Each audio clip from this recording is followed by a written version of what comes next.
Good morning, day one of the Rock Your Events program. Thank you so much for being here. My name is Sneath, CEO and founder of Eventfolio, an event management consultancy based here in Sydney. So a little bit about me and my background in the event space. I'm originally from the UK, and that's where I studied event planning at the London School of Events after my degree at university. I then went into the corporate world and worked for a publishing firm and ran over sort of 50 to 60 events a year. So large gala dinners, conferences, product launches, exhibitions, so very varied in the UK. And then came out to Sydney and focused on the business education space. So I've been running events for business owners, small, medium and large. So we get to spend the next 6 days together, which is really exciting, talking all events and planning and the challenges that events can bring. And I know it can be stressful. For some of you, most of you, all of you, you're time poor, we leave things to the last minute and it can get on top of you, but that's why I'm here to help you over the next 6 days. So please share in the Facebook group. If you want me to cover any topic or you have any questions any time, then please share in the Facebook group so I can answer them for you. It's really important that you get maximum value over the next 6 days from me. So let's get started. I'm going to be doing a video every morning, so you can watch it back again. I'm going to post them in the Facebook group.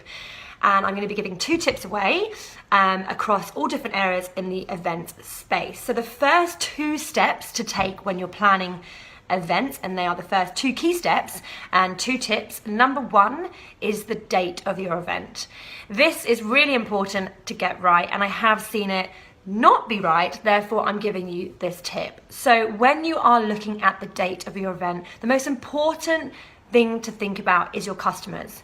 This is not about you and you're having some time off work and it works for you that you can run this event. What do your customers want? When are they available? When do they run their events? If you're targeting a certain sector, when do they have events? It's really easy to research and it's really easy to get right. Also, when you're looking at dates, Google search public bank holidays and sporting events across Australia if you're running them in Australia. If you're running them globally, again, you can search when are the public holidays in that location. Because how many times have you been invited to an event on Australia Day and you can't go? And then you realise why the turn up rate is low.